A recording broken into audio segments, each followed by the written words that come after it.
तो दोस्तों इस समय इंटरनेशनल मार्केट में क्रूड ऑयल को लेकर काफी कुछ दिक्कतों का सामना करना पड़ रहा है। वजह यह है कि दुनिया के 3 सबसे बड़े ऑयल के उत्पादक देश जो हैं उनके ऊपर प्रतिबंध लगा हुआ है और उनका क्रूड ऑयल मार्केट में नहीं आ पा रहा है, जबकि जरूरत एज इट इज है। इवन जरूरतें जो है वो बढ़ती ही जा रही हैं। ऐसी परिस्थिति में इंटरनेशनल मार्केट के अंदर क्रूड ऑयल की दिक्कतें आना सामान्य सी बात है। और ये 3 देश कौन कौन से हैं जिनके ऊपर प्रतिबंध लगे हैं? तो इसमें वेनेजुएला है, रशिया है और ईरान है। जब तक इन 3 देशों का तेल अपनी पूर्ण क्षमताओं के साथ इंटरनेशनल मार्केट में नहीं उतरेगा, तब तक इस तरह की क्राइसिस हमें देखने के लिए मिलेंगे। या फिर दूसरा ऑप्शन या सॉल्यूशन ये हो सकता है कि क्रूड ऑयल का कोई विकल्प तब तक तैयार हो जाए। लेकिन इसी बीच एक खबर निकल कर आ रही है। देखिए, कुछ समय से लगातार देखने के लिए ये मिल रहा है कि अमेरिका सहित पश्चिमी देशों द्वारा भारत के ऊपर काफी ज्यादा दबाव बनाया जा रहा है कि आप रशिया से क्रूड ऑयल कम खरीदिए। हालांकि भारत ने इन सब की एक भी नहीं सुनी और जहां से भारत को सस्ते दरों पर तेल मिल रहा है, भारत लगातार खरीदे जा रहा है। और न केवल अपनी जरूरतों के लिए खरीद रहा है, बल्कि इसी रशियन क्रूड ऑयल को खरीद कर इसे रिफाइन करके पश्चिमी देशों को भी एक्सपोर्ट कर रहा है। ये रिपोर्ट आप पढ़ सकते हैं, कुछ ही दिन पहले की है। इसमें बताया जा रहा है कि सऊदी अरेबिया को भी भारत द्वारा सरपास कर दिया गया है पश्चिमी देशों को रिफाइंड ऑयल बेचने के मामले को लेकर। तो आप समझ सकते हैं कि किस लेवल पर भारत के अंदर क्रूड ऑयल की प्रोसेसिंग वगैरह हो रही है।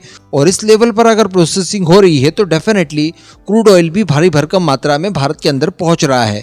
लेकिन इसी बीच एक खबर निकल कर आती है, जो खबर कहीं ना कहीं इस बात का संदेह जनरेट करती है कि भारत और अमेरिका भी बैकडोर पर सामंजस्य बनाकर कुछ उसी तरह का नया कांड कर रहे हैं जैसा कि भारत और रशिया द्वारा किया जा रहा है। तो चलिए आगे जानते हैं कि क्या खबर निकल कर आई है। आप बस इसी तरह की वीडियोस के लिए अपने खुद के इस चैनल को सब्सक्राइब जरूर कर दीजिएगा। तो वर्ष 2019 से ही वेनेजुएला के ऊपर लगे हुए हैं भारी भरकम प्रतिबंध। कोई भी देश वेनेजुएला से तेल नहीं खरीद सकता। हालांकि अभी कुछ ही महीनों पहले अमेरिका द्वारा कुछ अल्प समय के लिए इन प्रतिबंधों में छूट जरूर दी गई थी ताकि जो दुनिया भर में तेल के क्राइसिस है वो रिकवर हो जाए। लेकिन कुछ ही महीनों तक ये डील चलती रही। उसके बाद वापस से वेनेजुएला के ऊपर प्रतिबंध मढ़ दिए गए।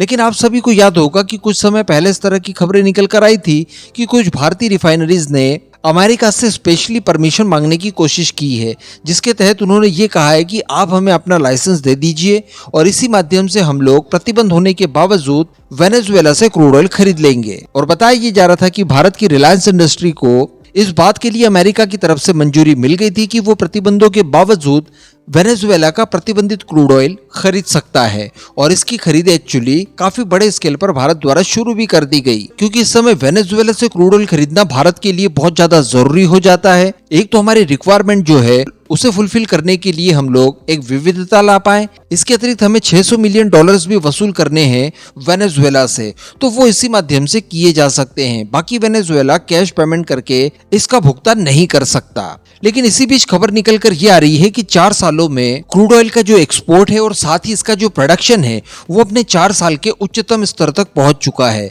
अब एक प्रतिबंधित देश जिससे कि कोई क्रूड ऑयल खरीद ही नहीं सकता, उसका उत्पादन अचानक बढ़ जाए, उसके एक्सपोर्ट्स बढ़ जाए, तो डेफिनेटली यहाँ पर कोई ना कोई तो उसका तेल खरीद रहा है। जबकि मैं आपको बता दूं कि एक्सपोर्ट में वृद्धि उन परिस्थितियों में हुई है जब पिछले ही महीने एक बहुत ही बड़े वेनेजुएला के तेल टर्मिनल में आग लग जाती है। जहां पर वो लोग तेल वगैरह का भंडारण करते हैं, उस क्षेत्र में बड़ी आग लग जाती है। इसके अलावा जो प्रतिबंधों में छूट दी गई थी वो भी जून मंथ में अमेरिका द्वारा समाप्त कर दी गई थी। इसके अलावा वेनेजुएला के जो पूर्व तेल मंत्री थे, इनके ऊपर भ्रष्टाचार वगैरह के आरोप वगैरह भी लगते हैं, गिरफ्तारियां वगैरह होती है।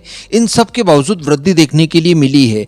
तो इस वृद्धि के पीछे सीधे सीधे कारण बताया जा रहा है भारत और अमेरिका। जी हाँ, यानी भारत और अमेरिका के द्वारा इस समय वेनेजुएला से बड़ी मात्रा में क्रूड ऑयल खरीदा जा रहा है। इसी वजह से उसके एक्सपोर्ट्स बढ़े हैं और इन्हीं एक्सपोर्ट की पूर्ति करने के लिए उसके वहां पर तेल का उत्पादन भी उन्होंने बढ़ा दिया है। इस समय बताया ये जा रहा है कि वेनेजुएला हर दिन 9,50,000 बैरल क्रूड ऑयल को एक्सपोर्ट कर रहा है, जो कि आज से 4 साल पुराने रिकॉर्ड को तोड़ देता है। तो यहाँ पर जो डाउट जनरेट हो रहा है वो कुछ इस ओर इशारा कर रहा है कि भारत अमेरिका के बीच में बैकडोर से कोई न कोई रशियन क्रूड ऑयल के ऑप्शन ढूंढने की कोशिशें की गई होगी।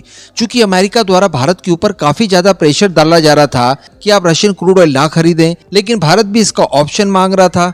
तो यहाँ पर संभवतः कुछ इस तरह की डील भारत और अमेरिका के बीच में हुई होगी कि ठीक है, हम आपकी एक रिफाइनरी को वेनेजुएला से प्रतिबंधित तेल खरीदने के लिए लाइसेंस दे देते हैं, जहां से आप अपनी रिक्वायरमेंट का ज्यादा हिस्सा क्रूड ऑयल खरीद पाएंगे। वो आप खरीदना शुरू कर दीजिए और इसी के साथ साथ अमेरिका द्वारा खुद भी वेनेजुएला से क्रूड ऑयल खरीदना जारी रखा और आज वो लोग भी बड़े स्केल पर क्रूड ऑयल वेनेजुएला से खरीद रहे हैं। यानी विरोधाभास देखिए, जिस देश ने वेनेजुएला के ऊपर प्रतिबंध लगाए वही देश वेनेजुएला से ही तेल खरीद रहा है, लेकिन बाकी दुनिया भर के देशों को ये बोल रहा है कि आप नहीं खरीद सकते। इसके साथ साथ चाइना की बात की जाए तो चाइना तो लगातार वेनेजुएला से तेल खरीद ही रहा है। तो इन सब कारणों की वजह से वेनेजुएला का जो तेल एक्सपोर्ट है वो काफी बड़ा है, 4 साल का रिकॉर्ड तोड़ देता है और इसी एक्सपोर्ट की पूर्ति करने के लिए उसके द्वारा तेल का उत्पादन भी बड़े स्केल पर किया जा रहा है। और ये जितनी भी चीजें मैंने अभी आपको बताई, इसका आप खुद भी अंदाजा लगा सकते कि ये सारी चीजें बिना अमेरिका की मर्जी के संभव थी ही नहीं। तो निश्चित तौर पर यहाँ पर भारत और अमेरिका के बीच में किसी तरह की साझगांठ वेनेजुएलन क्रूड ऑयल को लेकर जरूर हुई है,